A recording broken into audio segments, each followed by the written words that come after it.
Aujourd'hui, je veux vous parler aux femmes de comment faire le choix de son conjoint.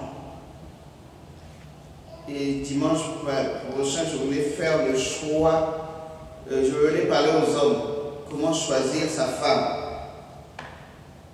Et je croyais que j'avais 3 semaines pour pouvoir faire après comment reconnaître que c'est le bon, comment reconnaître que c'est la bonne. Ça, c'est les messages pour le dimanche. En semaine, on aura d'autres, mais ces thèmes-là, j'aimerais quand même les traiter le dimanche, surtout que les messages de semaine ne sont pas actuellement publiés, n'est-ce pas? Donc ça, c'est des grands thèmes et des grandes questions qui se posent en matière de choix. Ok? Reconnaître, est-ce que cette personne est la bonne personne pour moi? C'est intéressant, n'est-ce pas? Est-ce que cette femme est la bonne? Comment reconnaître quand on est dans la relation, quand on est en train de bâtir, d'évoluer dans la relation? Il faut qu'à un moment donné que tu saches, tu aies des critères. Et nous terminerons, en tout cas, par ces 2 messages. Mais je crains que le message pour les hommes, comment choisir une femme, je vais devoir le faire mardi soir en ligne. Amen. Et je demanderai seulement vraiment que vous puissiez le mettre en ligne, parce que si on met en ligne celui de la femme, que les hommes aussi puissent se retrouver et dire, mais maintenant, nous, on fait comment? Il faut être juste. Que Dieu soit béni. Encore merci d'être là. Merci au pasteur pour ce privilège que tu m'accordes de pouvoir faire ce travail. Merci beaucoup. Il y a des vacanciers qui sont revenus, il y en a qui sont partis. Que Dieu soit béni en toutes choses. Amen. Que Dieu soit béni en toutes choses. Et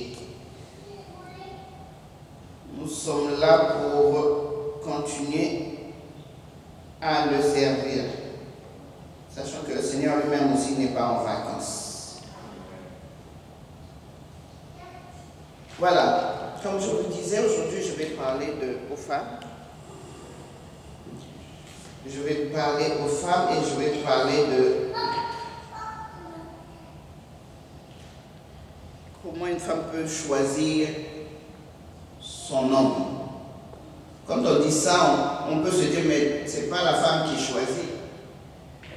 C'est normalement l'homme qui choisit la femme. Mais la femme doit valider. Amen.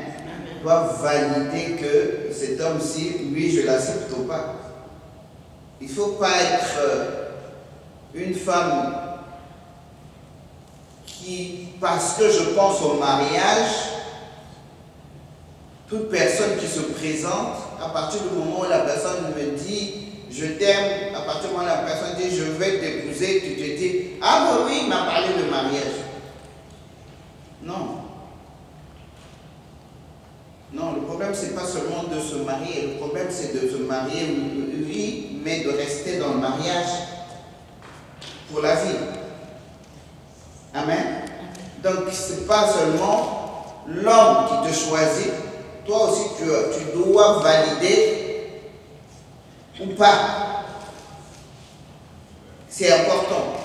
Il ne faut pas croire que le fait que tu sois femme, et surtout, il y a des gens qui se disent « Ah, mais c'est le premier ou c'est la seule personne qui m'a demandé en mariage. Si je dis non, qu'est-ce qui me dit que je vais en avoir d'autres ?» Ça, c'est le diable qui parle. Amen. Vérifie si c'est le bon. Parce que l'ennemi peut t'envoyer quelqu'un. Aujourd'hui, il est décidé à nous embêter.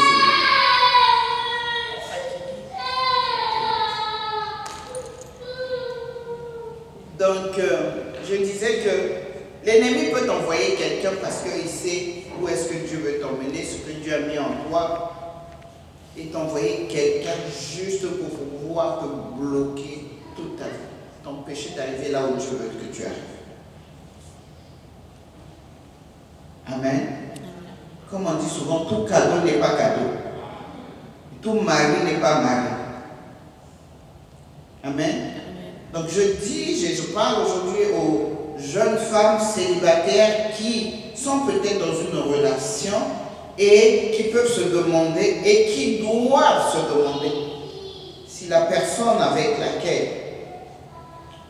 elles sont en train de s'entretenir est véritablement une bonne personne avec qui elles peuvent s'engager. Et ici, je vais vous parler de quelques règles qui seraient bien de respecter pour accepter un homme dans votre vie. Parce que souvent les femmes choisissent l'homme selon ce qu'on appelle mon type. Est-ce que vous avez déjà entendu ça? Ça c'est mon type. Ça c'est mon genre. N'est-ce pas? Quand vous entendez ces critères-là, ça veut dire que la personne n'est que charnelle. Ce n'est que l'apparence que la personne voit, regarde. Ça peut être la taille, ça peut être la corpulence, ça peut être la beauté physique, n'est-ce pas? Et c'est ça que les femmes appellent souvent mon type.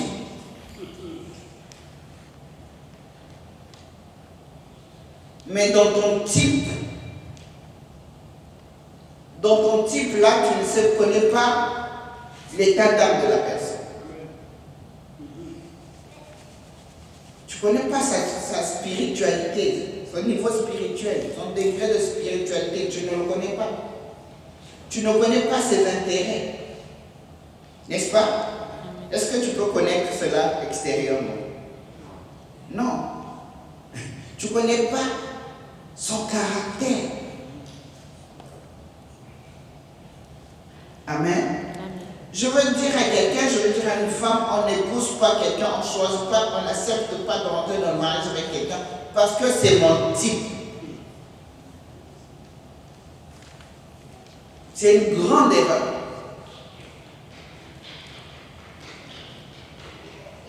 Et croyez-moi, beaucoup de mariages ne marchent pas parce que les gens ne se découvrent seulement une fois dans le mariage. Les gens n'ont pas réfléchi avant, n'ont pas poussé leur intelligence, n'ont pas été, surtout les femmes. Les femmes sont toujours surprises. Il y a des hommes aussi qui sont des hommes, je ne la connaissais pas, je ne pensais pas qu'elle était comme ça. Mais il y a beaucoup trop de femmes qui sont désagréablement surpris une fois rentrées dans le mariage. Pourquoi? Parce qu'elles ne prennent pas suffisamment de temps pour pouvoir analyser, étudier la personne avec laquelle elle veut s'engager. Et je crois qu'il y a besoin d'avoir certaines règles pour admettre quelqu'un dans sa vie. Parce que le mariage, je vous assure, je vous ai dit au départ, vaut mieux être seul que mal marié. Quand un mariage ne marche pas, c'est comme si vous marchez sur une épine chaque jour. Chaque jour. Parce que vous êtes avec la personne au quotidien.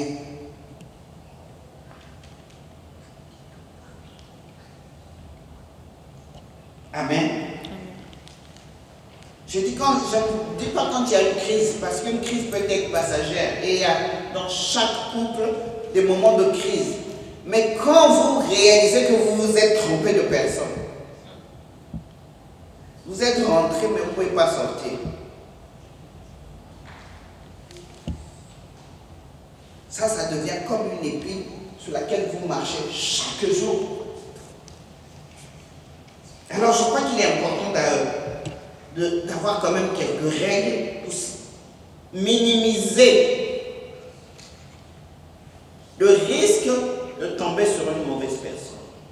Est-ce que vous êtes d'accord faut quand même quelques règles. Il faut quand même faire attention à certaines choses. Il faut quand même vérifier certaines choses dans la vie de cette personne. Il faut quand même pousser un peu pour connaître un peu plus la personne. Amen. Et voici quelques éléments que je pense qu'il faut quand même vérifier.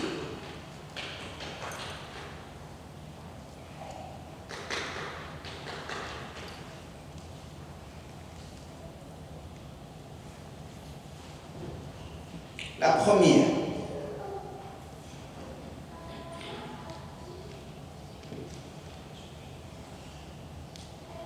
vous êtes une femme et il y a quelqu'un qui s'intéresse à vous. Vous savez que Dieu a créé une femme pour être une aide. Partez de là. En tant que femme, nous devons toujours partir de là quand nous voulons parler de relation. Amen. Je vous parle à vous, pasteurs, partez toujours de là. Parce que souvent, les premiers problèmes commencent par rapport à la fonction de l'un et l'autre. L'un à côté de l'autre. Amen. Donc, vous avez quelqu'un qui s'intéresse à vous. Et vous savez que vous êtes une femme. Si vous vous engagez dans la vie de cette personne, c'est parce que vous êtes prêt à vous engager pour aller aider cet homme. Amen. Dans ce cas, je crois que la première des choses à vous demander en ce qui concerne cet homme, est-ce que vous êtes capable, c'est un homme que vous êtes capable d'aider? C'est logique, non? C'est des choses simples, mais des fois, on ne pense même pas à cela. Qu'est-ce que ça veut dire? Que de savoir que je suis capable d'aider ou pas cet homme. Qu'est-ce que ça implique? Si je me pose cette question en ce qui concerne un prétendant, je dois pouvoir vérifier qu'il fait quelque chose. Parce qu'on n'aide pas quelqu'un qui ne fait rien. Oh! Quand Dieu a dit qu'il n'était pas bon qu'Adam soit seul, ce n'est pas parce que Adam s'ennuyait, c'est parce que Adam travaillait.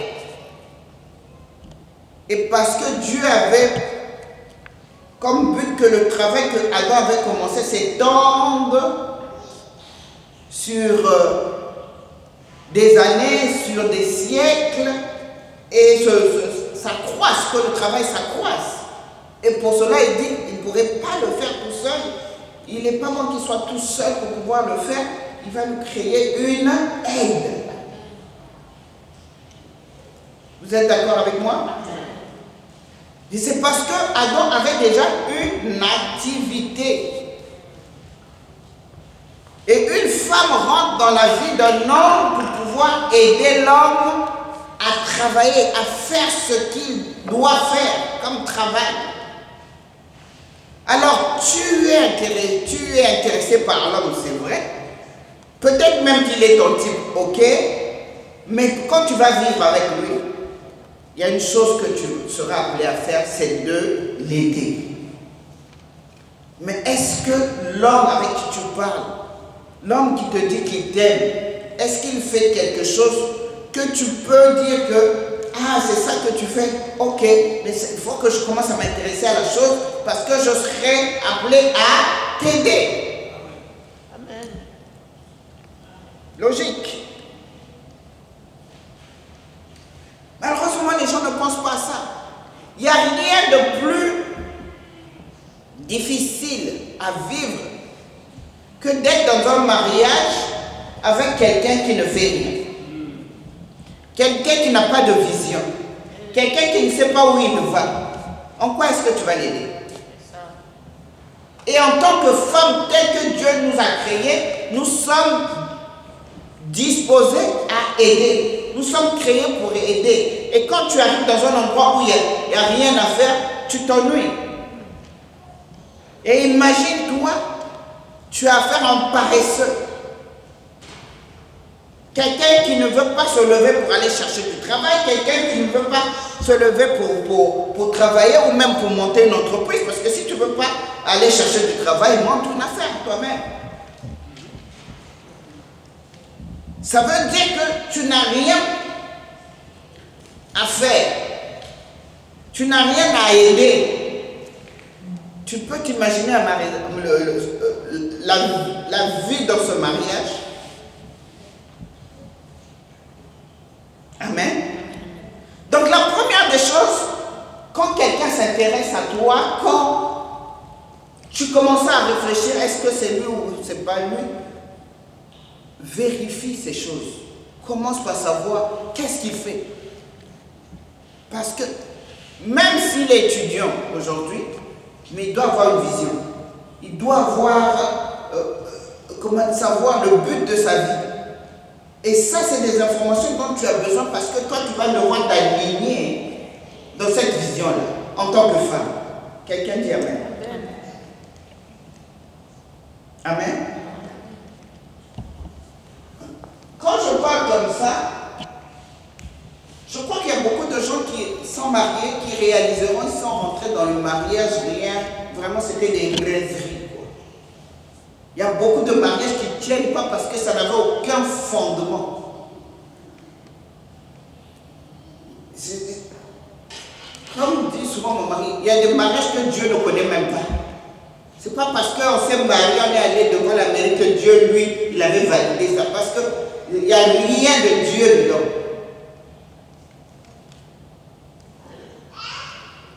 Amen. Et en tant qu'enfant de Dieu, nous pouvons nous marier dans le désordre. Aujourd'hui, le mariage des chrétiens fait insulter le nom de Dieu, du Seigneur. Les divorces dans l'église n'honorent pas le nom du Seigneur. Pourquoi? Parce que les chrétiens veulent se marier comme des païens, sans s'appuyer sur la parole de Dieu, sans s'appuyer sur certains principes pour vérifier si vraiment c'est la personne de... Je vous dis, c'est pas parce que la personne, même si on le rencontre dans l'église, on se rencontre dans l'église, ça ne nous exempte pas de demander si cela est dans la volonté de Dieu. Et pour cela, ce que je suis en train de vous dire, c'est des choses qui vont vous aider à savoir que ça c'est vraiment dans la volonté de Dieu, parce que ça c'est les principes de la parole de Dieu. Amen. Est-ce que la personne travaille? Parce que je suis appelé à être une aide. Et si je suis appelé à être une aide, eh bien, il faut que la personne ait une activité pour laquelle je vais l'aider. Amen.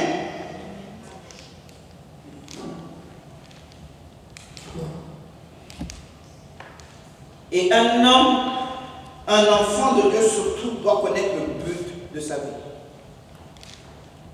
Il doit connaître le but de sa vie.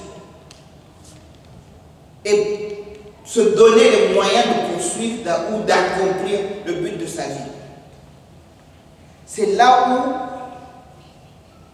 c'est de là que vient son épanouissement. Mais bien aimé, vous pouvez être actif dans la vie, faire beaucoup de choses dans la vie, mais si ce que vous faites, ce n'est pas ce pourquoi Dieu vous a créé, vous serez insatisfait. Si tu es un enfant de Dieu, prie toujours le Seigneur. Si tu ne le sais pas, prie toujours le Seigneur pour savoir ce à quoi Dieu t'a appelé, pourquoi Dieu t'a donné la vie. En quoi est-ce que tu dois contribuer sur terre? Dans quel domaine tu dois contribuer à faire avancer le royaume de Dieu? Parce que tout le monde ne peut pas prêcher, tout le monde ne peut pas conduire. Il y a notre frère qui est chauffeur privé. Tout le monde ne peut pas faire la même chose. Mais à chacun, Dieu a mis des potentiels et tu dois découvrir les potentiels qui sont en toi et les mettre au service de l'humanité. Vous savez pourquoi c'est important? Parce que le jour où tu rentreras à la maison, le jour où tu rencontreras le Seigneur, tu vas rendre compte de ce potentiel que Dieu a mis en toi, ce que tu en as fait. Allô? Si tu en as reçu 3, 4, et c'est pour ça que j'aime des fois quand le pasteur se lève, chante, parce que c'est un talent qu'elle a, c'est un don qu'elle a. Elle est pasteur, mais elle a aussi la grâce du chant. Elle ne peut pas faire taire l'autre et ne se servir que de l'autre. Non. Non. De temps en temps, il faut qu'elle exerce. Tout lui a été donné. Et plus tu as reçu, plus Dieu te demande, nous dit la Bible. Il y a des gens qui se disent, ah, moi je suis déjà pasteur. Moi, les grands pasteurs, et surtout les grands prophètes, quand je lis, ils sont toujours en train de chanter. Et il n'y a rien de merveilleux dans l'église que le ministère de chant et d'adoration. Amen. Et si vous avez cette grâce, développez tous, c'est des dons que Dieu vous a donnés. Servez-vous avec tout ce que Dieu vous a donné. Il ne faut pas croire par rapport, je suis pasteur et par rapport au chant, Dieu, j'ai plus de galants devant Dieu. C'est pas vrai. Amen. Ce que Dieu t'a donné, regardez comment elle a chanté. Je ne sais pas chanter.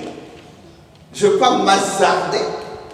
Mais elle n'est pas moindre que moi devant le Seigneur parce qu'elle se sert du don et du talent que Dieu lui a donné. Amen. Il y a des gens qui ont reçu un talent, la Bible dit, il y en a qui ont reçu 2, il y en a qui ont reçu 3. Mais si tu fais taire un talent, tu te dis, ah, moi je veux seulement développer ceci, c'est toi qui paies. Parce que même nos bénédictions viennent de l'exercice des dons et des talents que Dieu nous a donnés. Alléluia. Alors comprenez que pour l'homme surtout, il est important que quand un homme commence à penser se marier, qu'il soit déjà prêt sur le plan activité, qu'il ait une activité, qu'il ait un travail. Parce que si tu es chômeur, trouve d'abord du travail avant de parler de mariage. Amen.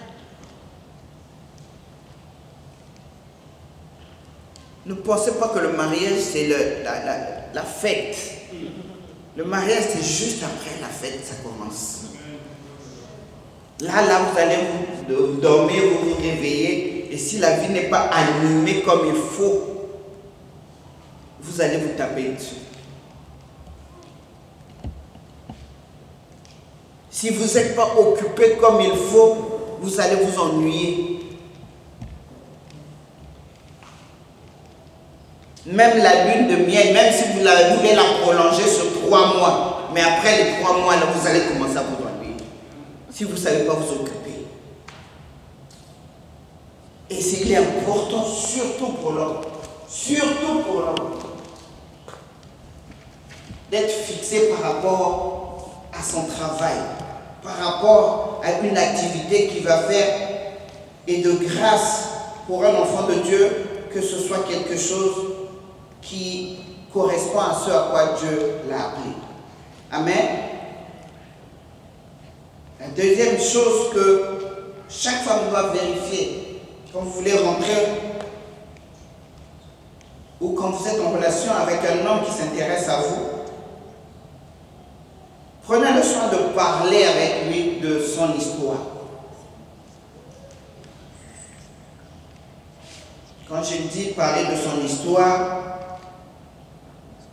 parlez-lui de sa vie familiale depuis son enfance. Quels sont les moments difficiles qu'il a rencontrés? les moments de joie, de succès qu'il a rencontrés. Parce que vous savez quoi? Chacun de nous est le résumé de son histoire. Chacun de nous. Mon caractère, ton caractère est dû à des choses que tu as vécues. Et il est tellement important de parler de l'histoire de la personne pour savoir aussi si la personne est guérie de certaines choses difficiles qui se sont passées de sa vie.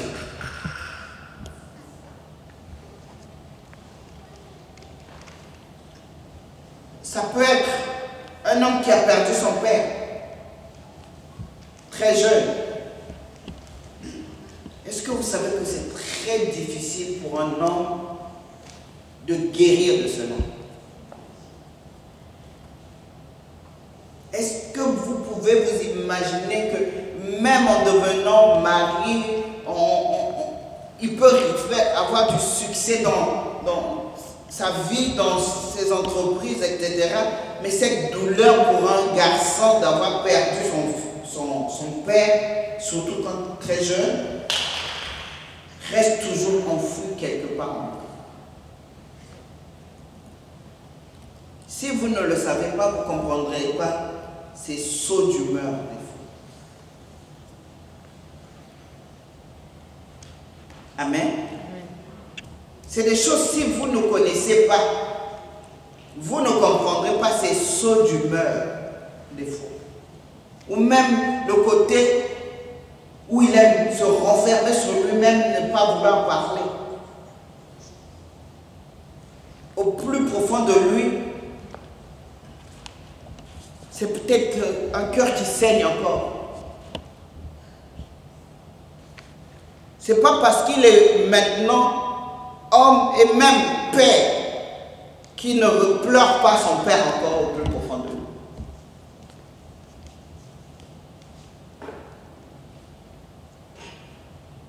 Amen. Alors c'est important de connaître l'histoire de la personne. Et bien écouter quand la personne vous raconte son histoire. Parce qu'au travers de l'écoute, vous comprendrez que là, la personne a encore une souffrance. Là, la personne n'est pas encore guérie.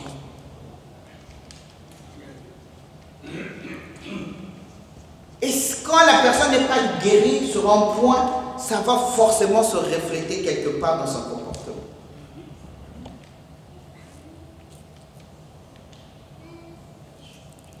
Amen. Et vous supporterez mieux un mauvais comportement de quelqu'un quand vous savez pourquoi la personne se comporte comme ça. Et vous serez plus en même d'aider la personne parce que vous savez pourquoi la personne se comporte comme ça.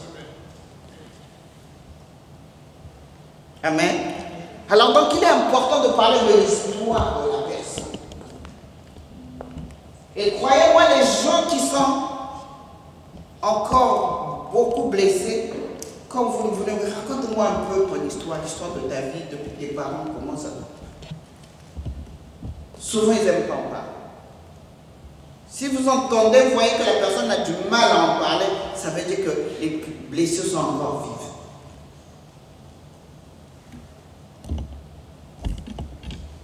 Ça veut dire que c'est chaud. Parce qu'une personne blessée, vous savez ce qu'une personne blessée fait? Elle blesse facilement.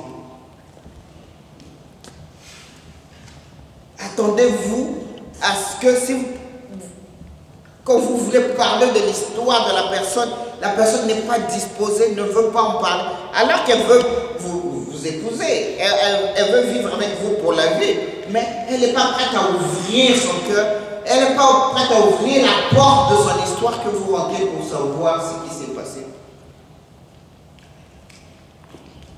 Il y a des choses dans ces comportements qui vont faire mal.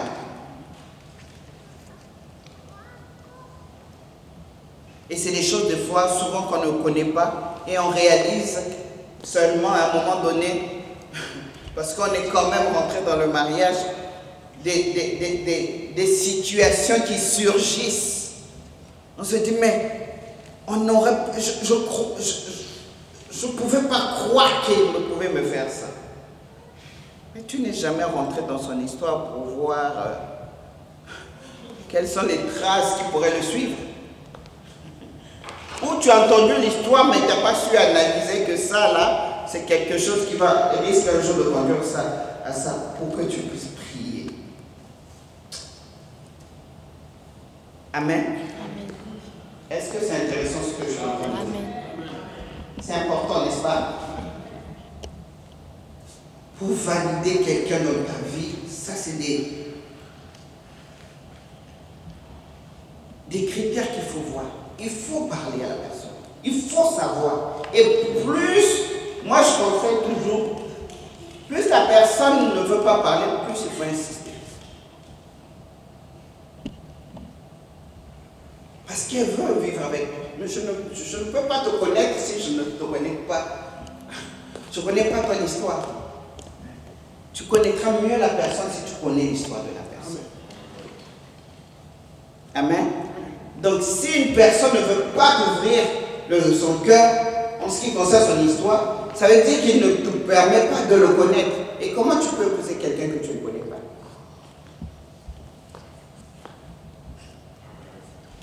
Amen. Et je parle comme ça, je parle aussi aux parents. Le Saint-Esprit me met à cœur. Prenez le soin de faire la cure d'âme à vos enfants. Parce que avec la cure d'âme, vous pouvez prier pour les enfants et les guérir leur âme déjà à la maison. Alors, est-ce que vous savez que nous, les parents, nous blessons beaucoup nos enfants? Mais ce dont nous sommes en train de parler, les hommes là, ils sortent, c'est des blessures souvent qui viennent de la maison familiale. N'est-ce pas? Dans notre famille à nous, nous avons l'habitude de faire des réunions de famille, mais où les enfants sont libres de dire ce qui les a fait souffrir.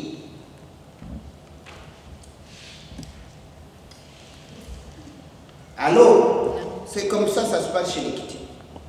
À un certain rythme, à un moment donné, quand les personnes sont retrouvées, on s'assied, on parle. Mais quand on parle, les papas pleurent, maman pleure, les enfants pleurent. Si les enfants disent, papa, ça m'a fait souffrir, ils pleurent, ma chérie, pardonne-moi, mon chéri, pardonne-moi. Mais on aide les enfants à guérir les souffrances au fur et à mesure que nous évoluons dans notre vie. Mais c'est dur, hein? Ça a été des moments durs, c'est arrivé 1 ou 2 fois, je crois, ce genre de choses. Mais c'est tellement important. Après, vous voyez les enfants fleurir parce qu'ils n'ont pas pu garder ces souffrances. Vous croyez que ce qui s'est passé dans votre couple n'a pas fait souffrir vos enfants? Mais vous les laissez continuer à vivre avec ça. Mais ça va refléter sur leur caractère et ça va les rattraper dans leur mariage. C'est ça le problème. Mais c'est ce dont nous sommes victimes. C'est ce qui nous rattrape dans nos mariages aujourd'hui. Amen. Mais en tant que parents responsables, nous pouvons commencer à faire le travail avec nos enfants depuis maintenant pour pouvoir les préparer à rentrer dans des mariages pleinement guéris émotionnellement. Vous ne pensez pas?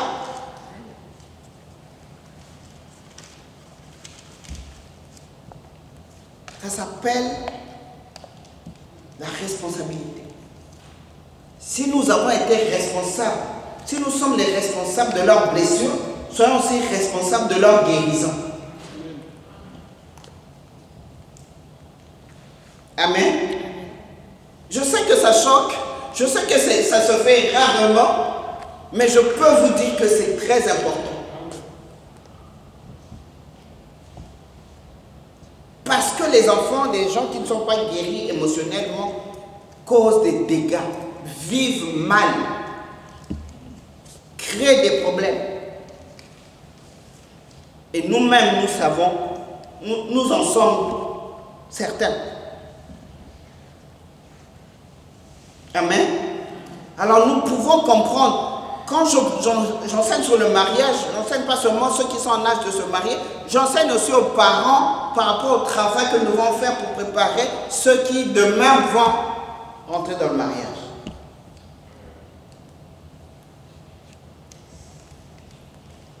Préparons nos enfants.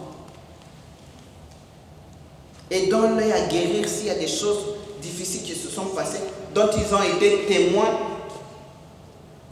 et qui se sont renfermés. Vous n'en avez jamais parlé. Il faut en parler. Et vous savez, quand quelqu'un est guéri de quelque chose, on en parle sans souffrance, parce qu'on est guéri. On dit, ah oui, moi ça s'est passé et tout. Mais Dieu merci, le Seigneur, mais ça devient un témoignage. Ce que j'ai souffert pour moi aujourd'hui, ça devient un témoignage pour édifier les autres. Parce que je suis guéri. Maintenant, ça sert pour Dieu. Si ça peut faire du bien à quelqu'un, si ça peut aider un enfant de Dieu, je le donne. Amen. Alors c'est important, vérifier l'histoire de la personne, parler de l'histoire de la personne, parlez-en, discutez-en, voyez comment la personne en parle, regardez ses émotions, vous comprenez si la personne est guérie ou pas, si la personne souffre encore, voyez au fur et à mesure que vous vivez ensemble, il faut qu'on prie pour ça, il faut que cette histoire, que ça finisse, que Dieu passe sa main sur ton cœur pour que tu guérisses de cela. Et encore, je vous dis que quelqu'un peut être affecté, surtout un homme, affecté de l'absence de son père, mort jeune, très tôt, très longtemps. Très longtemps.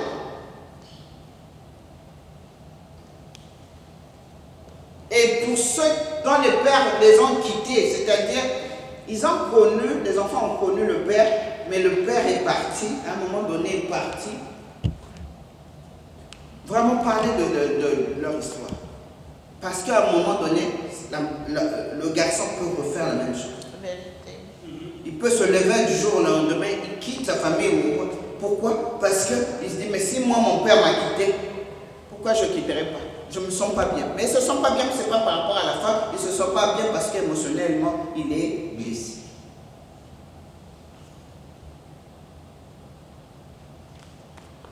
Si vous ne le savez pas,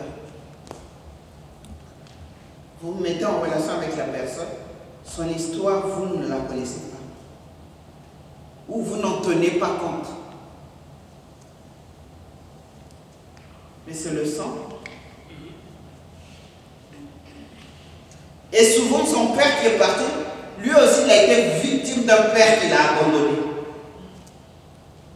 C'est des liens.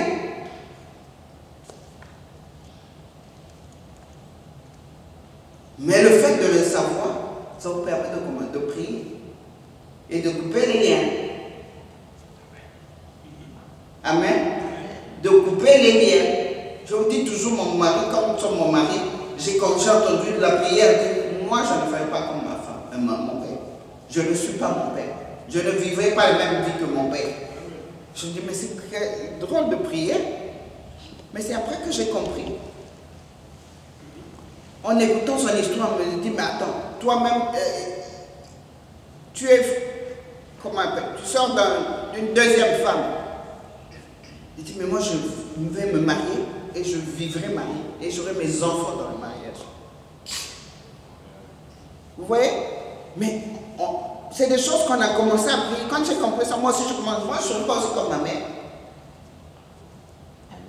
Et à chaque anniversaire de ma mère me dit, chapeau, parce que tu es arrivé là où moi je ne suis jamais arrivé. Vous voyez l'importance de connaître l'histoire de l'autre.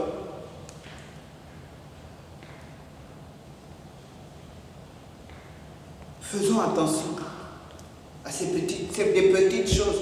Mais quand vous êtes en train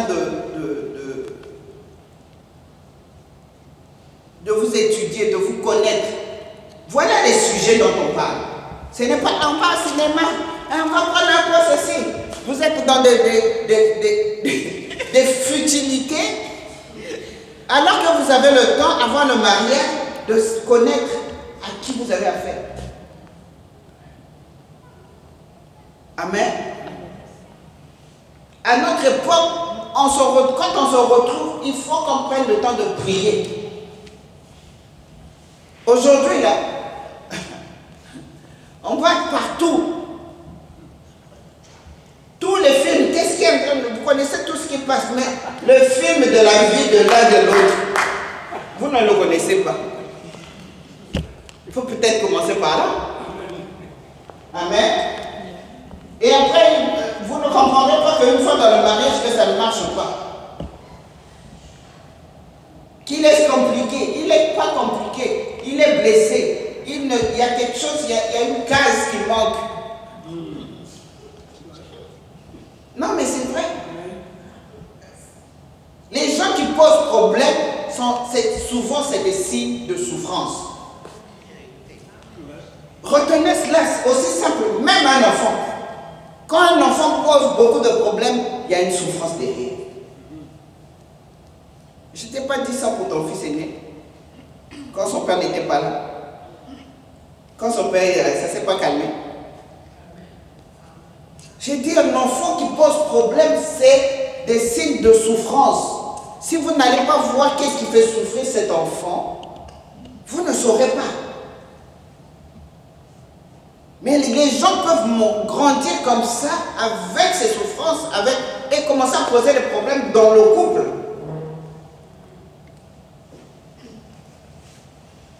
C'est pour ça que j'aime les gens compliqués. Les gens vont dire, moi j'aime les gens comme ça, parce que je sais la recette est quoi? Allons dans l'histoire et en levant, réglons le problème au niveau de l'histoire. C'est là où on va ramener Jésus. C'est là où on va ramener l'amour de Jésus. Amen. Parce qu'il y a un vide. Il y a un vide. Et si vous ne savez pas procéder ainsi, vous n'allez pas supporter la personne.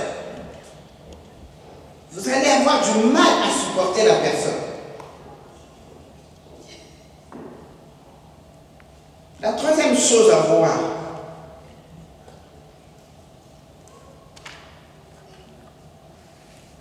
ça rejoint plus ou moins ce que je viens de dire par rapport à l'histoire.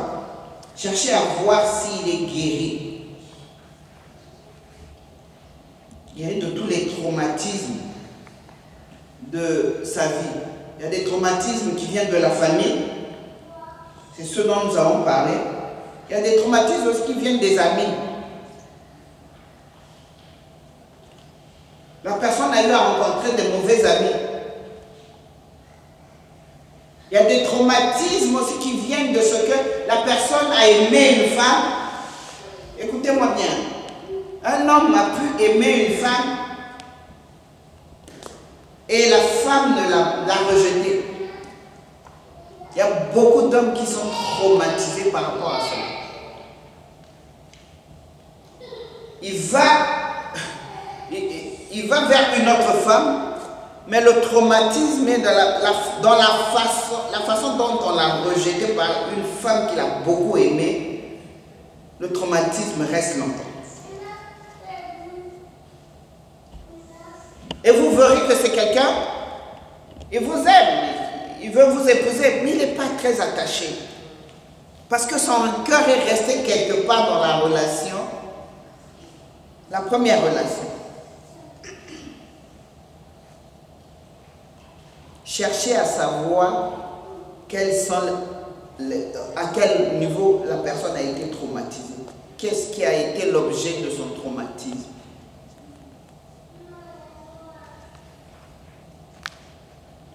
Amen.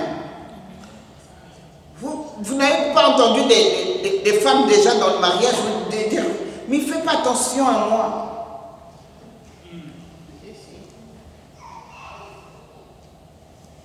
Il est là, mais il ne fait pas attention à toi. Pourquoi?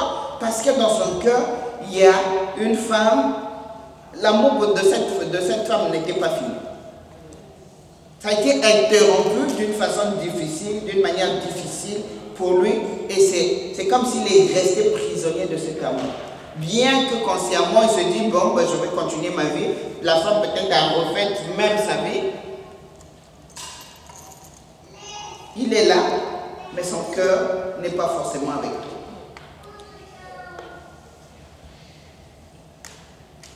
Il faut que tu connaisses l'histoire. Il faut que vous parliez de cette histoire. Parce que sa guérison viendra aussi du fait qu'il peut en parler et évacuer.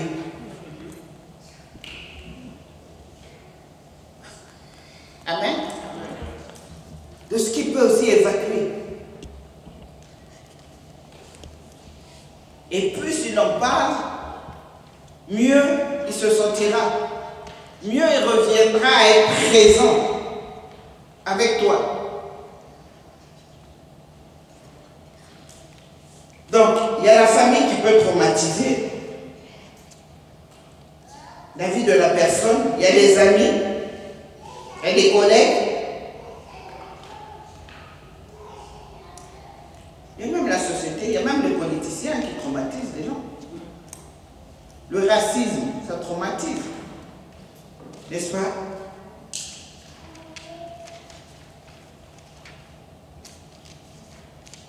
Donc, il faut toujours se poser la question de savoir si la personne est guérie ou pas de ses traumatismes. Car un homme brisé et qui ne sait pas qui il est, ne viendra dans votre vie que pour vous briser. Il te parle d'une façon, mais tu te dis, mais pourquoi est-ce que... Mais je lui parle avec respect, mais lui manque de respect dans sa façon. La personne est brisée. Il y a des femmes comme ça qui subissent un homme méchant. Tu lui fais du bien, mais il est méchant dans son langage. Il est méchant dans ses attitudes. Pourquoi? Parce qu'il y a quelqu'un qui a brisé son cœur quelque part. Et cette souffrance-là est encore dedans. Et mais toi, tu ne le sais pas.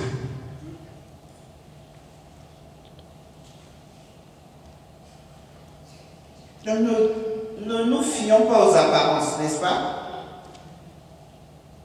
Et si vous vous fiez au type, tout ça, c'est regarder ce qui peut se passer dans le cœur de quelqu'un.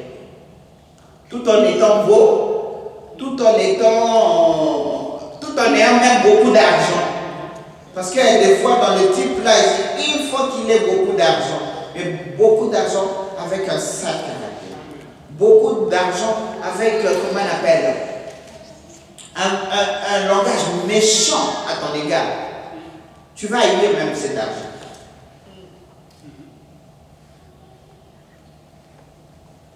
Amen.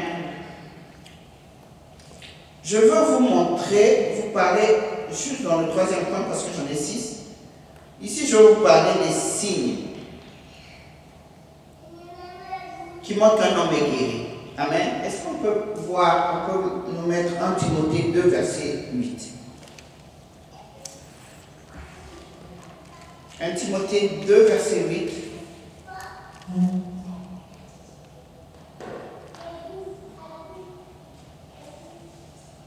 Quand un homme est guéri, comment on le reconnaît? Quels sont les signes? Si on ne peut pas le voir, quelqu'un peut nous lire.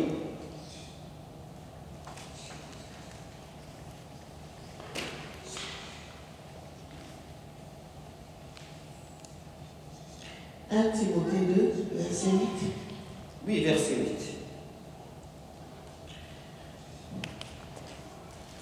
À partir du verset 8. D'accord.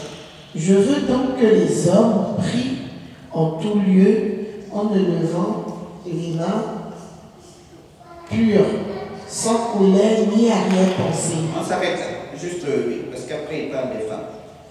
Là, je parle seulement des hommes. Donc je veux donc que les hommes fassent quoi? Prient. N'est-ce pas? Je veux donc que les hommes prient en tout lieu, en élevant les mains pures, sans colère ni mauvaise pensée. Un homme qui est guéri, il reconnaît qu'il n'est pas souverain. il reconnaît qu'il a besoin de Dieu. C'est un homme qui reconnaît la souveraineté de Dieu. Amen. C'est pour ça qu'il prie. Il prie parce qu'il sait que c'est Dieu seul qui est au contrôle de sa vie. J'ai des signes que quelqu'un... Vous savez, les gens blessés, même la prière, la vie de la prière, c'est difficile. Parce qu'il est mal dans son être. Et il ne sait même pas reconnaître qu'il a besoin de Dieu. Alors c'est là où il a vraiment besoin de Dieu. Mais quand quelqu'un est guéri, il sait que même le fait qu'il soit bien dans sa peau, c'est grâce à Dieu. Amen. Il n'aura pas du mal à venir à Dieu. Il n'aura pas du mal à prier le Seigneur. Amen. Donc, c'est important de savoir, de vérifier ces choses. Est-ce que cette personne aime prier, aime aller facilement et naturellement dans la présence de Dieu?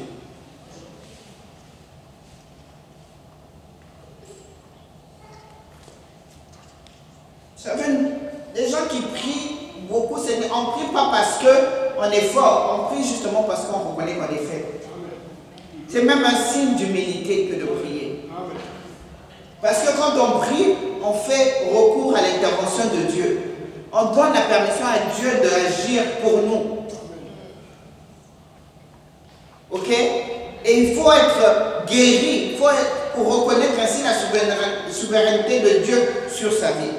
La deuxième chose, un homme qui est guéri se soumet à Dieu.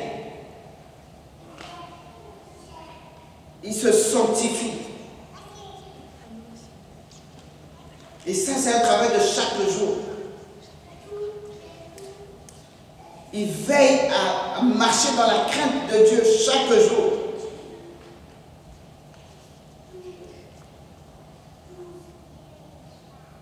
Troisièmement, un homme qui est guéri, c'est quelqu'un qui gère sa colère. N'est-ce pas? Parce que la Bible nous dit ici, tu ne peux pas prier en ayant la colère en toi. Il dit on prie en élevant les mains pures. Ça c'est la sanctification. Sans colère. Ça veut dire que si quelqu'un t'a fait du tort, tu as pris le soin de pardonner la personne. Et tu ne gardes pas en cœur.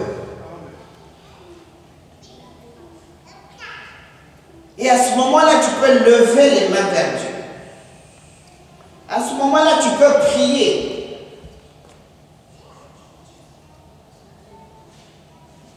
Donc c'est quelqu'un qui sait gérer sa colère. Et c'est aussi quelqu'un qui a une vue optimiste de la vie. C'est-à-dire, il croit que Dieu est en train d'emmener sa vie quelque part. Il a confiance en Dieu. Et il a confiance en lui-même.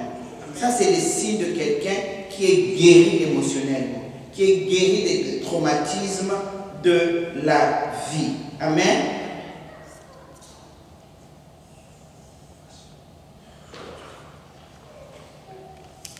Mais quand on n'est pas guéri, qu'est-ce qu'on doit, comment on le remarque quand un homme n'est pas guéri? Premièrement, par comment la personne gère sa colère. Quand la personne, quand elle est fâchée, on a du mal à calmer la personne. C'est un signe que la personne a un problème, que la personne n'est pas guérie quelque part. Amen. Faites attention à comment une personne, puisqu'on est en train de parler, c'est la femme qui est en train d'observer. Fais attention à comment l'homme, comment est-ce qu'il se comporte quand il est énervé. C'est un indice très important de son état d'âme. Combien de femmes trouvent des excuses à un homme qui, dès le départ, est verbalement abusif et même physiquement abusif? foi. J'ai commencé ce message en juillet en disant que le mariage n'est pas tout. Tu peux t'épanouir sans être marié. Et que le mariage n'était que terrestre. Au ciel, il n'y a pas de mariage. Et bientôt, on va au ciel. Ne rentre pas dans le mariage tout simplement. Il faut que je sois dans le... Si tu es mieux, tu es calme, tu es bien dans ta peau et que tu t'épanouis dans les dons et les talents que Dieu t'a donnés, il vaut mieux même rester seul que de se retrouver avec un mari. Mais la vie devient compliquée chaque jour. Tu pleures chaque jour. Amen. Amen. C'est très important. La paix, la liberté que tu as en étant seul. Si tu dois la perdre pour entrer dans une souffrance, il faut réfléchir. C'est pour ça que la Bible dit que tu dois aimer le Seigneur et tu dois aussi t'aimer. Aime-toi. Aime-toi suffisamment pour dire non. Là, les choses sont claires. Je ne veux pas rentrer dans un mariage pour souffrir. Aime-toi. Amen. Si tu n'as pas les garanties qu'en te mettant avec la personne, ça va aller, et tu vas t'épanouir, laisse tomber. Épanouis-toi toute seule.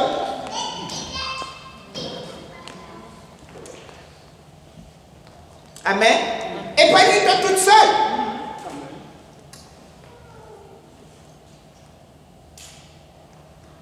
Tu as vu toutes les choses que tu peux faire toute seule? Est-ce que tu es sûr que tu peux continuer à les faire quand tu seras accompagné de la personne?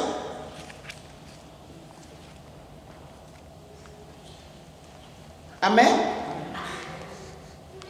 Excusez-moi, hein, c'est pas parce que je suis en train de faire des enseignements sur le mariage que je vais pousser tout le monde. Allez vous marier. Non. Amen. Je vous ai dit la dernière fois, il y a des mariages où tu rentres, tu meurs. Peut-être pas physiquement, mais émotionnellement tu meurs. Sur le plan de tes ambitions, meurent. Tu ne sais même plus quoi faire. Tu es tellement bloqué, stagné que tu te dis, mais attends, est-ce que Dieu m'a créé juste pour ça?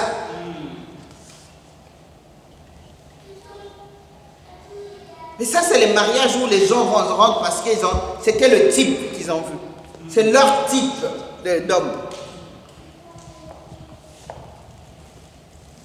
Et une fois là-bas, vous commencez à vous étouffer. Amen.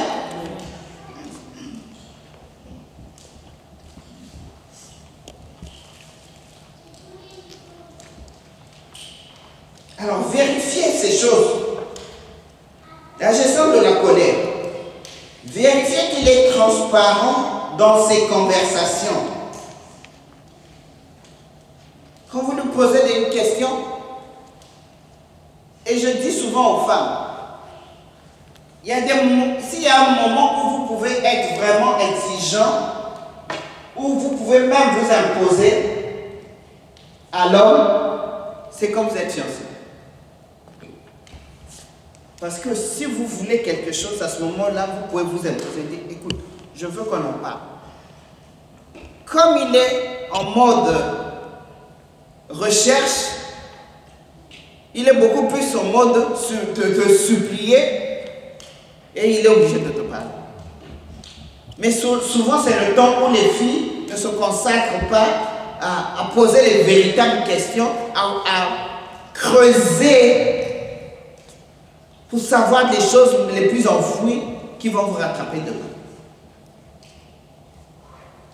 Parce qu'une fois que vous êtes marié, l'homme s'il dit ne te parle pas, il ne veut pas te parler de son histoire, il ne va pas t'en parler. Mais comme vous n'êtes pas encore marié, toi tu peux t'imposer. C'est pour ça que je regarde le pasteur parce qu'il m'avait envoyé une vidéo. C'est pour ça qu'à ce moment-là, quand on est en train d'apprendre à se connaître, il faut avoir une liste de questions. Ça, il faut que je pose. Ça, il faut que je vérifie ça. Ça, il faut... Aime-toi. Tu n'es pas en train d'aller te livrer à l'abattoir. Le mariage ne doit pas être un enfer. Surtout pour nous les enfants de Dieu.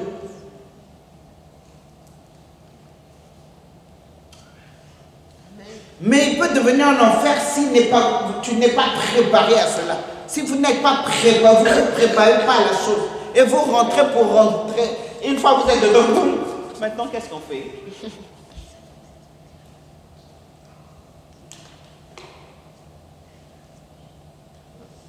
Et c'est là où on découvre, bon, ça je sais pas vraiment, mais quand il parle comme ça, comment je le reprends? Et qu'est-ce qu'il veut dire? Quand il se comporte comme ça, comment je fais?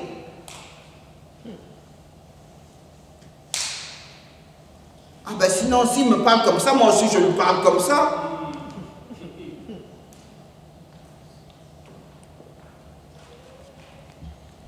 Mon peuple périt. Faute de quoi? Amen. Je sais que pour nous autres, c'est peut-être trop tard pour corriger certaines choses, mais pour nos enfants, pour nos jeunes gens, nous devons corriger le tir. Amen. Pour nos enfants, nous devons corriger. Pour nos jeunes, nous devons corriger le tir. Nous devons leur enseigner les choses, comment ça se passe.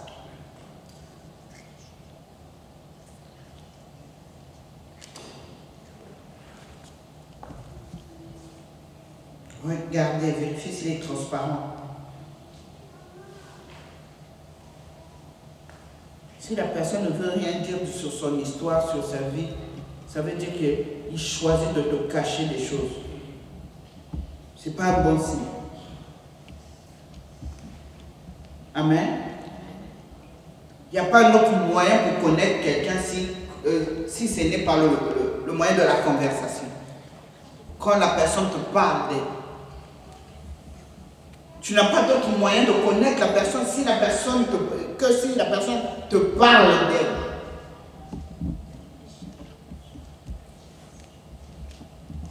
Amen. Mais si elle ne te parle pas d'elle, tu ne peux pas le connaître. Et comment tu peux t'engager? La personne te dit, ah ben j'ai rien à dire. Ah, ben, et puis tu t'engages dans le mariage avec quelqu'un. Tu ne le connais pas.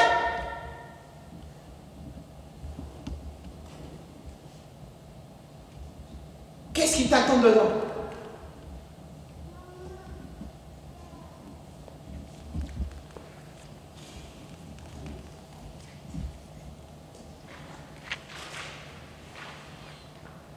Il y a une autre chose qui a remarqué. À faire attention, en tout cas, comment tu te sens dans sa présence. Vous savez, là je parle aux enfants de Dieu. Tu ne perds pas ta foi en Dieu parce que quelqu'un a dit qu'il t'aime. Le Saint-Esprit ne te quitte pas parce que quelqu'un t'a dit qu'il t'aime. Le Saint-Esprit dit, le Seigneur a dit, je ne t'abandonnerai pas, je ne te laisserai pas. Par quel moyen? Par le Saint-Esprit. Donc tu es en permanence avec le Saint-Esprit. Conjugue avec le Saint-Esprit le plus possible dans ta vie. Amen. Là où tu commences à ne rien comprendre, qu'est-ce qui se passe, machin, demande-lui, Saint-Esprit, qu'est-ce qui se passe ici? Qu'est-ce que je dois comprendre? Qu'est-ce qu'il veut dire? Qu'est-ce qui m'attend? Dis-moi.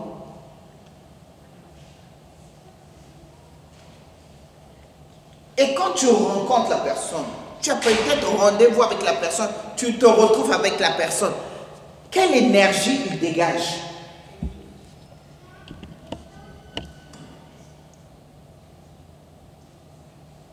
Nous, ce qu'on appelle l'énergie, nous on appelle, c'est justement la personne, est-ce que sa présence t'apaise ou pas? Ou plutôt tu as l'impression que toutes les lampes en toi sont allumées.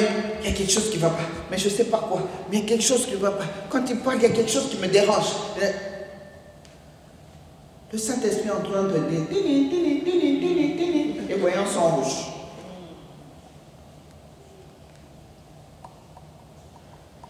Fais attention à cela. quelle énergie il dégage? Est-ce que c'est quelque chose d'apaisant ou d'alarmant?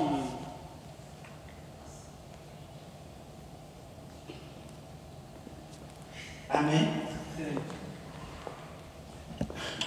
Pendant que je parle, il y a des gens qui peuvent se souvenir qu'il y a quelque chose qui les dérangeait. C'est vrai. Quand à chaque fois que vous se voyez, il y a quelque chose. C'est l'énergie que la personne dégage. Et quand c'est une énergie négative, ça veut dire que la personne a... Souvent, c'est quelqu'un qui est blessé et quelqu'un qui peut être méchant à tout moment. Être négatif à tout moment. Amen. Autre chose à vérifier, est-ce que c'est une personne motivée? Pourquoi? Parce qu'un homme qui n'est pas émotionnellement guéri n'est pas très motivé pour sa vie. Il n'est pas motivé à travailler, à aller chercher du travail, à travailler. Il n'est pas motivé à bâtir quelque chose. Il n'est motivé à rien. Et c'est le genre d'homme qui attend que toi, la femme, le pousse à tout. Mais fais ceci, non? Mais pense à ceci, non? Est-ce que tu as pensé? Est-ce que la facture est payée? Est-ce que c'est toi qui dois être toujours derrière en train de pousser? Est-ce que c'est ça ton rôle? Tu veux quand même rentrer dans une relation comme ça, quelqu'un? Déjà là, tu n'es pas encore dans... Tu le vois paresseux. Tu le vois lourd pour tout. Quand tu parles de ça, ah, je veux faire ça. Tu reviens 2 mois après. Mais tu m'avais dit que tu allais faire. Ah, mais oui, bon, c'est pas grave. C'est des signes sur lesquels il ne faut pas fermer les yeux. Vous excusez ça aujourd'hui, vous se dites, bon, il y a quand même le mariage. Le mariage. Les femmes les charnelles, quand ils disent le mariage, c'est seulement la cérémonie.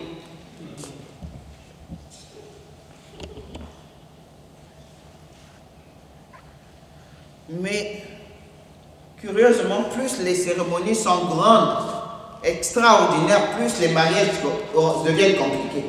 Vous n'avez pas remarqué ça? Les cérémonies les plus simples, là, c'est souvent les mariages qui tiennent bien. Parce que les gens n'étaient pas dans le m'as-tu vu.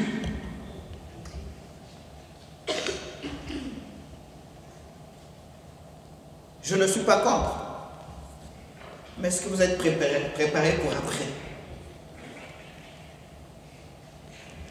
Amen. Georges, laisse l'enfant.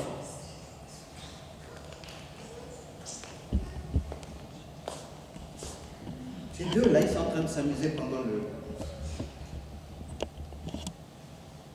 Vous arrêtez tous les deux.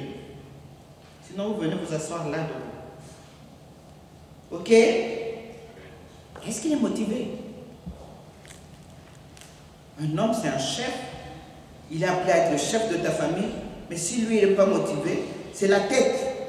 Si la tête est endormie, qu'est-ce que le corps va faire?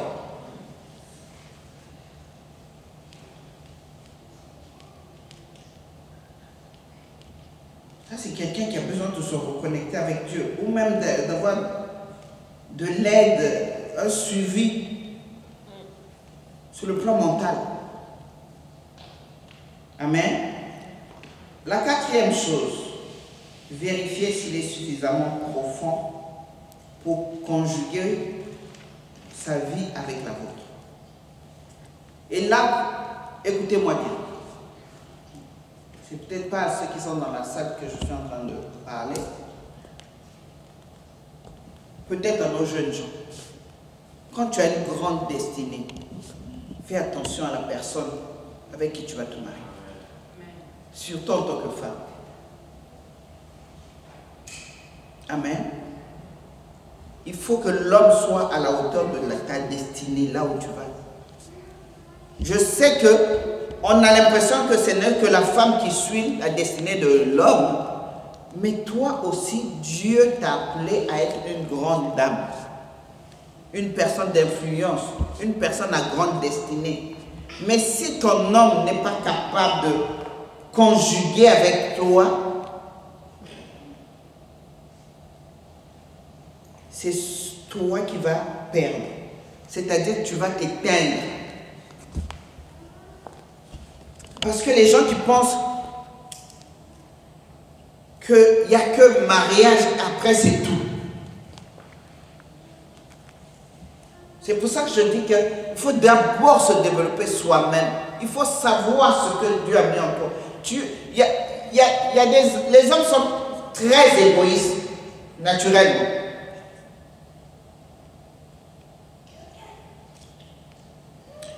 Si toi-même tu ne sais pas ce que tu veux ou ce que tu vaux, tu vas te livrer, le mot me vient en anglais, cheap, c'est-à-dire moins cher. Tu vas épouser, toi tu as un niveau là. Et j'ai vu, il y a des choses même dans le cas de ma famille. J'ai une soeur qui est ministre et j'aimerais vraiment pas parler de ça. Quelqu'un, tu as une intelligence là, tu vas te mettre avec quelqu'un qui a une intelligence là. Et vous croyez que la personne qui est là va te pousser à aller au-delà? Non, c'est toi qui vas te rabaisser là. Mais on ne fait pas attention à ça. Si tu veux te mettre avec quelqu'un, mets-toi avec quelqu'un qui est en haut pour que la personne t'emmène aussi à monter en haut. Quelqu'un au même niveau que toi, il va t'apporter quoi? Il est plus bas que toi, il va t'apporter quoi? Seulement le côté, c'est un homme. Ça veut dire que ce n'est que sexuel. Vous croyez que les gens qui sont mariés passent leur temps à coucher ensemble?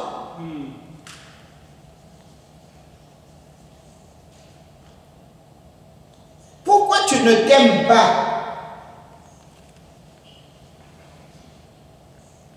Je veux voir des femmes qui s'aiment suffisamment qu'elles ne peuvent pas se solder.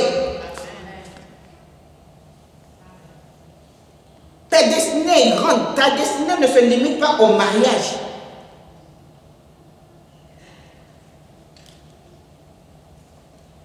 Tu dois être capable, si tu décides de te marier, tu dois te marier avec quelqu'un qui a compris que quel type de femme tu es. Je suis une grande dame, même si ça ne se voit pas aujourd'hui, mais dans ma façon d'être, moi je sais que je vais loin. Quand je te parle de moi, quand je te parle de mon histoire, quand je te parle de promesses de Dieu qui sont dans ma vie, tu comprends forcément que je vais quelque part. Mais est-ce qu'il est capable de t'accompagner là où tu vas?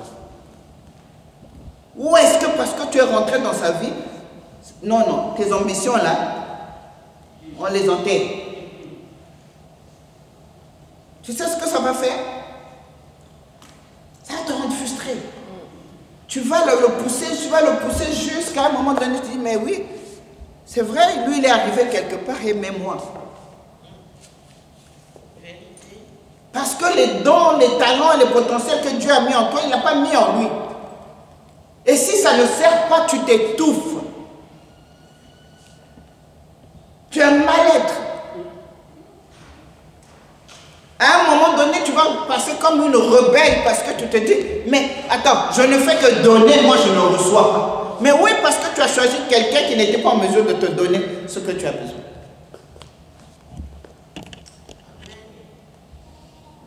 Amen.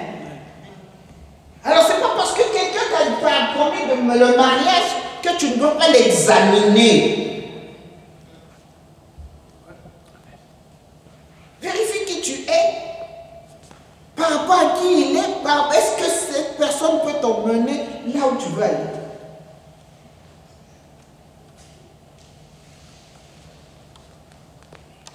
Alléluia. Aime-toi. Aime-toi toi-même. Aime-toi suffisamment pour pouvoir ne pas te livrer aussi facilement. Te livrer moins cher. Il est important qu'une fois dans le mariage, ton mari s'épanouit, toi aussi tu t'épanouis. Est-ce que le gars, la personne avec qui tu parles ou la personne que tu vises, est-ce que tu penses qu'elle peut comprendre des choses comme ça? Sinon, laisse tomber. Tu parles, tu es dans la maison avec lui, mais tu es en train de tout faire. Amen. Un homme qui peut s'accommoder à ta destinée va chercher sans cesse à améliorer ta vie. Mais s'il ne s'accommode pas, crois-moi, il va te freiner. Il va tout prendre, mais il ne va rien donner en retour. Et il y a des gens comme ça, ils se sont mariés plusieurs années. Le mari, on peut tracer le chemin. Ah, c'est vrai, au départ, on était comme ça. On était là, c'est lui. Oh, on était là, c'est lui. C'est-à-dire, il a commencé là, il est arrivé là. Mais il ne s'est pas rendu compte que la femme était toujours en train de... derrière. Alors que la femme aurait pu être à côté. Lui, il évolue, la femme aussi évolue.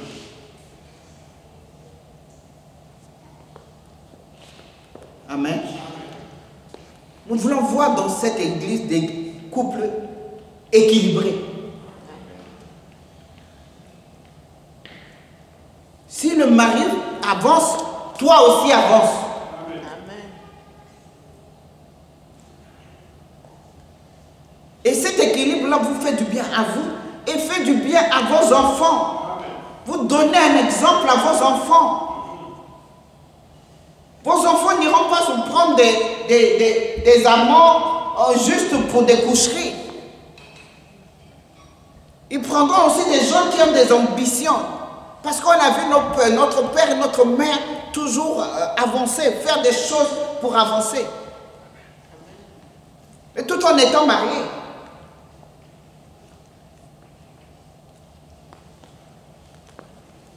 Je vais terminer.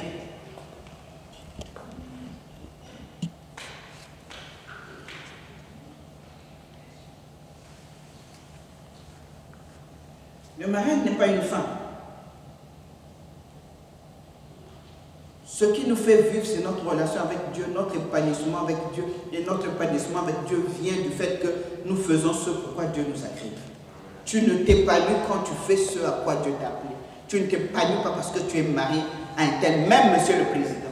Si tu es appelé à être madame la présidente, ça veut dire que là où tu es, avec ce que Dieu a mis en toi, tu vas servir les gens.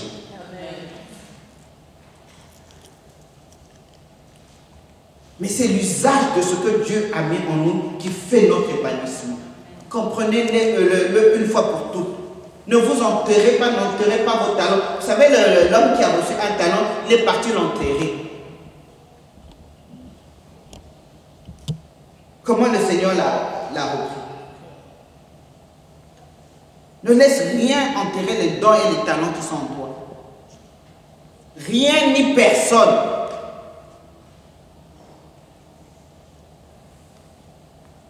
Amen. Parce que l'argent ne fait épanouir personne. On a des histoires dans la vie, des gens vivent dans le 16e arrondissement, des grands appartements, vivre avec des gens qui avaient beaucoup d'argent, mais des occultes. Des femmes qui portent que des grandes marques, des sacs de grandes marques, qui font des courses que sur les Champs-Élysées. Mais au-dedans d'elles, la vie n'avait aucun sens parce qu'elles étaient là, elles sont entrées dans les relations avec l'argent. Mais en réalité, on se servait de leur chance pour pouvoir ces gens-là se servaient de leur chance pour pouvoir faire ce qu'ils faisaient dans le monde occulte. Ce n'est pas l'argent qui est le plus important pour nous. Amen. Mais c'est la relation avec Dieu. Il faut qu'elle soit réellement établie. Donc la personne doit être suffisamment et émotionnellement capable de t'aimer tel que tu es et de t'emmener, de t'accompagner dans ta destinée aussi. Dans l'autre sens, c'est plus ou moins compris déjà, Mais dans le sens de l'homme doit aussi le faire, c'est souvent pas compris.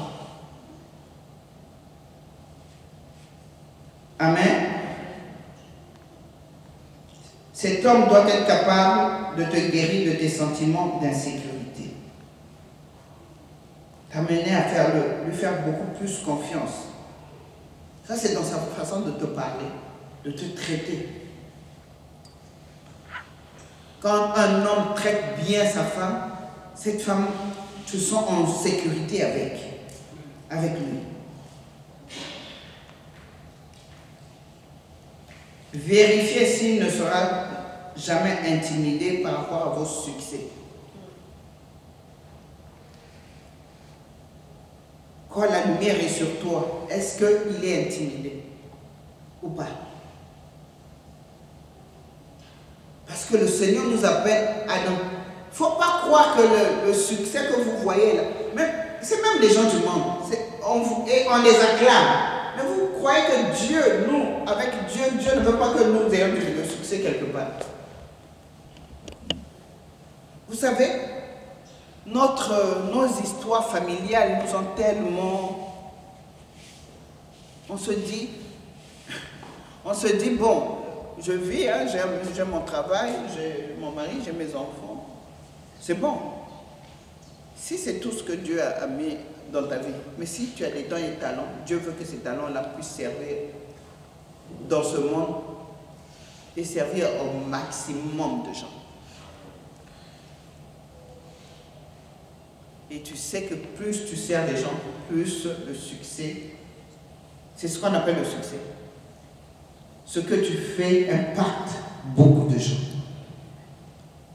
Encore une fois, si vous ne comprenez plus ou vous trouvez que c'est trop tard pour nous en tant que parents, mais pensons à cela pour nos enfants. Inculquons ces choses à nos enfants. Ne limitons pas nos enfants comme nous avons été limités par nos familles, par nos réalités familiales. Sachez que nos enfants peuvent demain être des stars pour Jésus dans leur domaine. C'est Messi, non, qui est un chrétien. La plupart beaucoup de comment on appelle, de joueurs qui sont chrétiens. Il y a un Français que j'aime bien.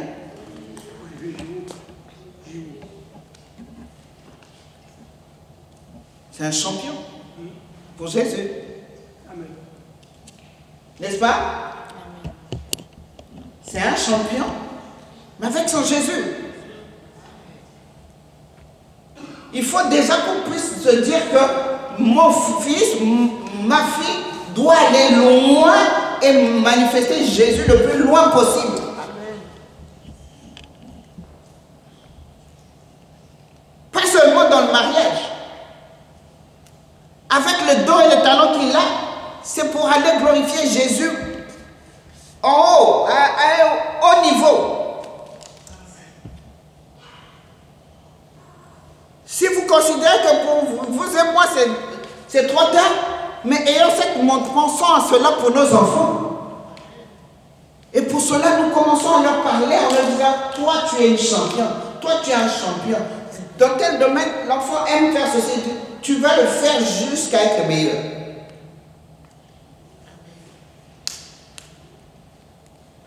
Vous croyez pas?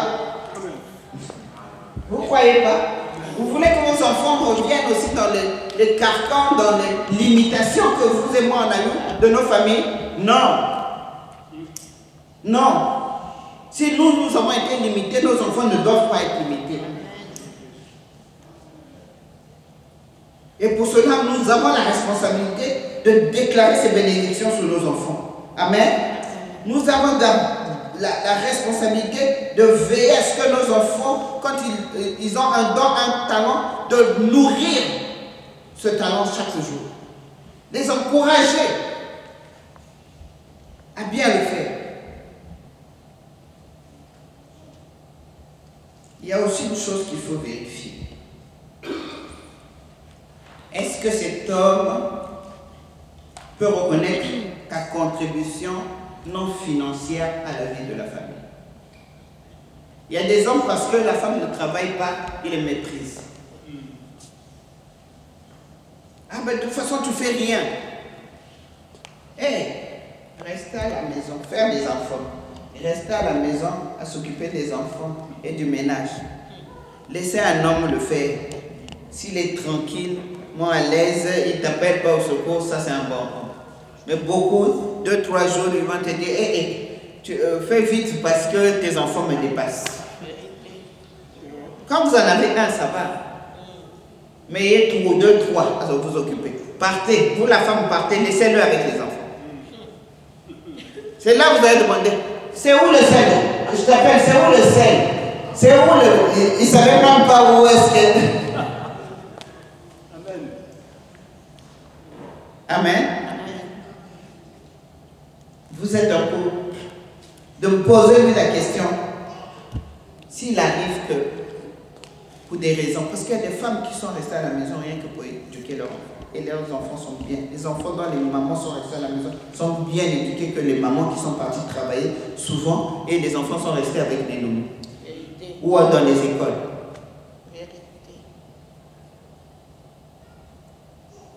Amen. Je vous parle en connaissance de cause. Moi, je n'ai pas travaillé, j'ai travaillé, mais à un moment donné, c'est moi qui ai décidé. J'ai dit, je vais laisser mon mari servir le Seigneur, et moi, je vais m'occuper de mes enfants. Parce que mon fils aîné était malade. Est malade. Et tous les autres enfants en ont profité. Et quand j'entends les éloges sur les éducations de mes enfants, je ne regrette rien. Et c'est un choix, ça a été un choix du couple. Amen. Nous connaissons nos enfants et nos enfants connaissent leurs parents. Parce qu'on a bu beaucoup de temps avec eux. Alors, quand vous devez vous mettre ensemble, entendez-vous comment vous allez vous arranger. De toutes les façons, en temps de maternité, vous ne pouvez pas aller travailler. Mais qu'ils ne vous méprisent pas parce que vous n'êtes pas allé travailler. Et si vous décidez de le faire, faites-le en commun accord. Accordez-vous. Amen. Mais n'acceptez pas que quelqu'un méprise le fait que vous nettoyez, vous faites la cuisine, vous occupez des enfants et disent que vous ne faites rien. Non, non, c'est du travail. Amen. C'est du travail. S'il le raconte, il le dit souvent, un jour, laissez-le faire. Partez 2-3 jours. Vous allez voir si vous allez vous retrouver tout propre comme vous faites. Amen. Donc, ça c'était la troisième chose où je suis rentré dans des petits détails. Et je vais finir rapidement. La quatrième chose, est-ce qu'il peut vous donner quelque chose ou être un exemple pour vous? Est-ce qu'il y a quelque chose que vous pouvez changer en vous en voyant son exemple? Est-ce qu'il a quelque chose qui fait bien?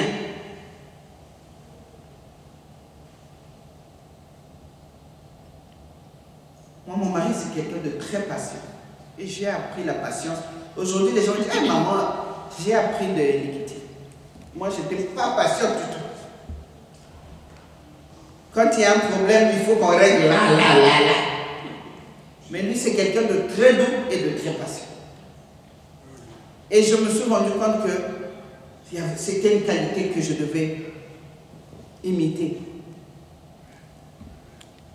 Dieu merci, maintenant je suis... Des fois, lui, ça le dérange. Mais comment tu es comme ça? Comment tu réagis? Je dis, est-ce que j'ai besoin de réagir pour toi? Il me dit donc, les gens qui me connaissent, qui disent que moi, cette femme-là, qui ne reconnaissent pas que j'ai changé, c'est que Dieu ne me connaît pas. Tu ne m'as pas connu. Amen. On finit toujours par voir quelque chose de bien en l'autre et on essaie d'imiter la chose parce qu'elle est bonne. Regardez qu'est-ce qu'il a de bien que vous n'avez pas et que vous pouvez imiter. Cinquièmement, vérifiez s'il est véritablement s'il vous aime véritablement. Je dis bien s'il vous aime véritablement. Une personne qui vous aime est patiente avec vous, est tendre avec vous, La personne, c'est pas parce que vous couchez ensemble ou parce que vous avez des projets de telle chose que la personne vous aime. Il y a des gens qui, on a vu la dernière fois, qui viennent se mettre en relation avec une autre personne tout simplement pour pouvoir, comment on appelle, se guérir d'une précédente relation qui ne s'est même pas passée. Elle est pressée de rentrer dans une relation parce qu'on se disant, comme ça je vais l'oublier. Mais elle rentre dans la relation, mais les sentiments sont toujours là. Parce que ce n'est pas la bonne méthode. Il faut guérir d'abord, pleinement. Sinon, tu vas aller faire souffrir une personne pour quelque chose, une relation dont elle ignore peut-être même l'histoire. Amen. Donc, vérifiez cela. S'il vous aime, vous, et une personne, la Bible dit, celui qui trouve une femme trouve le bonheur. Ça veut dire qu'un homme qui vous aime, vous cherche. Un homme qui vous aime vous avoir à ses côtés. Un homme qui vous aime vous surprendre en bien, vous faire du bien. Et il pense toujours du bien. Il rentre, il a toujours un cadeau pour vous. Très souvent, c'est les femmes qui pensent toujours faire des cadeaux aux hommes. Un homme qui vous aime, il vous étudie, il sait que telle chose, à chaque fête, mon mari, chaque fête, ça c'est quelque chose que je vais aller avec quelqu'un quelque part. À chaque fête, même s'il ne peut pas faire grand chose, il me faut un bouquet de fleurs. Là, je suis chez Maman Bijou. La chose que la chef me dit, mais ici, il n'y a même pas comment on appelle, de pot de... Parce qu'il ne peut pas ne pas sortir, c'est une fête quelque part, qui revienne sans bouquet de... Même un bouquet de fleurs. Et je dis à toutes les femmes ici, vous devez avoir un vase chez vous. Vos maris doivent vous ramener des fleurs. C'est le signe que la personne, là où elle était, elle a pensé. Moi-même, je te ramène mon bouquet de fleurs. Pour que ton papa Christian te ramène toujours des fleurs. Ça fait joli dans la maison des gens. Amen. Est-ce qu'il vous aime? C'est des petites choses qui montrent que la personne t'aime. Qu'est-ce que la personne a fait pour toi qui peut te prouver que la personne t'aime? C'est pas le fait de dire je t'aime là. Le t'aime c'est les actes. Le véritable je t'aime là, c'est les actes qu'on pose. Ce n'est pas ce qu'on dit. Et souvent ce n'est pas des grandes choses.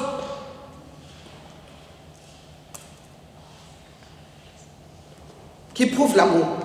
Même dans des petites choses, on peut prouver l'amour. Amen. On finit le 6e point. Ça, c'est des choses que vous devez vérifier avant de dire oui à la personne. C'est quoi le fondement de son estime de lui? Sur quoi il se base? La personne, est-ce que sa vie, c'est une vie de, comment on appelle? M'as-tu vu? Il y a des gens comme ça. Son existence est basée sur ce qu'il a. La belle voiture qu'il a, l'argent qu'il a, sa beauté.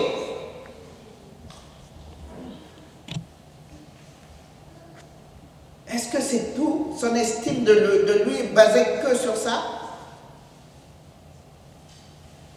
Est-ce que son estime est basée sur le fait que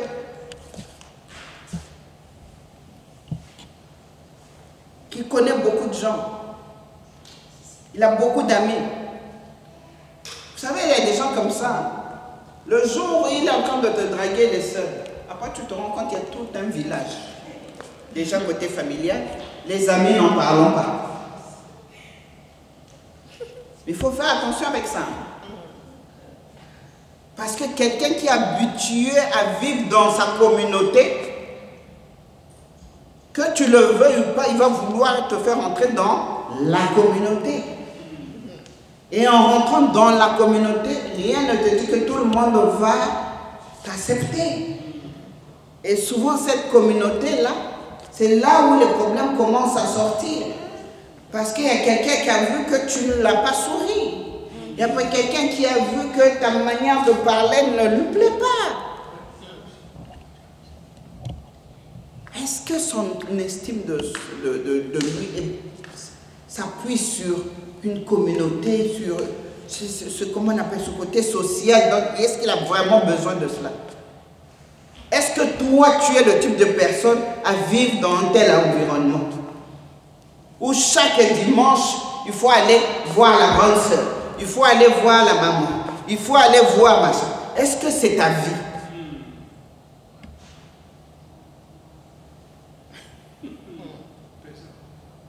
Parce que moi, ce n'est pas ma vie. Je peux le faire occasionnellement, mais tu ne peux pas m'imposer. À nous, c'est comme ça. Chaque week-end, on se retrouve. On doit se retrouver. Et si je ne viens pas, je dis, oh, vas-y, je ne... Le fait que ta femme n'est pas là, ça pose problème là-bas. Et le fait même, tu peux dire que je viens, mais on dit, bon, ça c'est la famille, on te met aussi, il y a des choses aussi, on va encore te mettre de côté. Non, mais ça c'est entre nous. Tu fais comment? Amen. Un véritable homme, son estime de lui-même est basée sur le Seigneur. C'est qu'il a Dieu avec lui. La personne qui met en avant le plus, c'est Dieu. La chose qui met en avant le plus, c'est sa relation avec Dieu. Ce n'est pas avec les hommes. Amen. Et si vous voyez tous ces signes-là, vous cochez ça c'est bon, ça c'est pas bon. Ça c'est bon, ça c'est... On pourrait en rajouter d'autres, hein? Mais ça c'est des points que je crois qui sont déjà importants. C'est des choses dont on peut parler et des choses qu'on peut observer assez facilement. Et c'est des choses qu'on observe souvent, mais sur lesquelles on ferme les yeux jusqu'à ce qu'on rentre dans la relation et après ça commence à nous faire défaut. C'est pour ça qu'aujourd'hui, j'ai tenu à commencer par les femmes.